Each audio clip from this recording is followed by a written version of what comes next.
Some notes on the so-called P-style GM pump. This is a copy from Lares in Minnesota, which has been received damaged.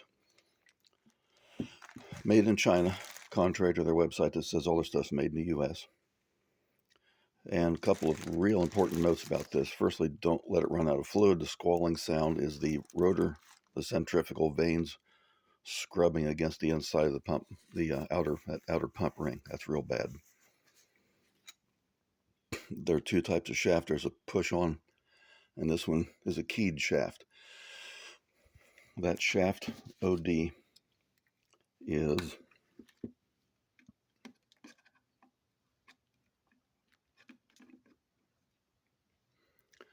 about 6225 on a pulley ID of 625. So it's got to be a slight clearance fit because it has a keyway. The original pulley, having been on there at least 20 some odd years. I think I'd taken the original off about 25 years ago. But by now it's rusted on. Do not put that pulley back on rust.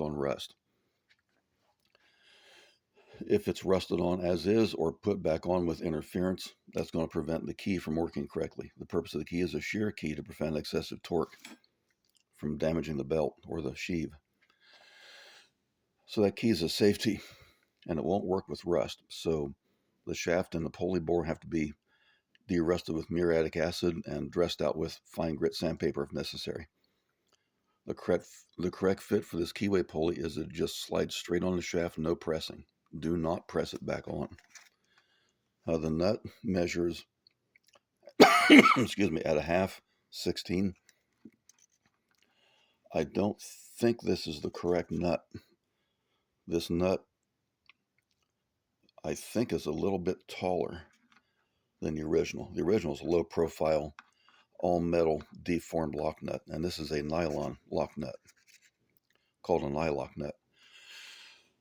And I don't know if that'll thread all the way down into the nylon portion. If it doesn't, get a new deformed metal lock nut or use medium strength Loctite on it and tighten it back on. 15 or 20 pounds. To remove the rusted on pulley takes a puller like this. This is a universal type. There's one made for automotive steering pump pulleys that's very short. This one was a bit difficult to use because of the length. I had to clamp it in the vise here so it wouldn't twist and spread apart. When using these, never use that thread dry. It must be greased, or that eats up most of the torque. If the reservoir cap leaks, if the seal's not good, even in normal running, it'll blow fluid out the top, and there'll be fluid loss. Lee Steering tells me there were 4,000 variations of this can, and where this line, this is a return line where it comes in at. I don't know if it's literally 4,000, but I get what he meant. This is off 78 Blazer K5 350. It has 2 bolts that hold the rear cover on. Inside here is a 5/8 inverted flare port for the high pressure line. Inside that is a pressure relief poppet. The one on our truck was stuck, and the steering was acting erratically. And the way to detect that is to lift the front wheels. Don't drive the front wheels back and forth being stopped. That just grinds rubber off the tires. Lift the front wheels up, engine running, and very gently turn from stop to stop. When the wheels reach the stop, just use 2 fingers lightly and try to turn the steering wheel further. If it squeals, then that valve is not working. If that valve is working, you'll hear a shh sound. That's the fluid bypassing through that valve. That valve is a stainless steel poppet. Be aware it has 3 grooves in it. They must be clean. The one out of our old steering pump had black gunk in it. The purpose of those grooves is to hold fluid to act as a set of piston rings to float that poppet body in that bore. If that's all dirty, Don't do this to a new pump like this, but take the old one apart, remove these two, take the can off, clean everything very thoroughly. Inside there's a big O-ring here. There's an O-ring seal on this, inside this nut. There's a shaft seal here, which measures 1.325, if I remember correctly, by 3/4. That's a high pressure seal. It's a metal seal and not rubber. So high pressure seal like in the steering pump. This operates upwards of 1410 psi. So it can't be a plain rubber seal. The pressure will blow it out. So if the poppet isn't working, take it out and soak it in solvent. Don't soak the O-rings in acetone or solvent. They'll swell. I made a mistake of dropping this old unit with the O-ring on it in acetone. It swelled up. I just took it off, dried it, let it lay for an hour, and the swelling went back down as the acetone was driven off. So the poppet has an end, a small 3/8 nut that's supposed to unscrew. I couldn't get it loose. So I just soaked it in solvent for an hour and sprayed it with berry mist to clean it out inside, and it appears to work okay. So when refilling this, replacing or removing, replacing, refilling this, there'll be fluid loss. Fill this up to the top, or almost to the top, with new clean fluid. You should have flushed the system. Flushing is done by removing the return hose here, or taking the return hose off and plugging that, and putting a new length of return hose on the line from the steering box. Let that hang down to the floor into at least a gallon container. Lift the front wheels, engine off, and rotate the steering side to side, stop to stop. That will force fluid out of the steering box. It'll discharge through the return hose. Plug this off, else any fluid poured in here is just going to leak out. And then before restarting, fill this all the way up. Don't drive it that full, because when it heats, it expands and it'll blow the fluid out.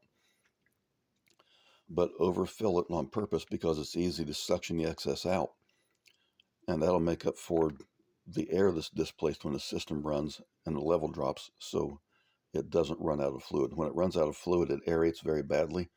Don't start the engine if the fluid's aerated.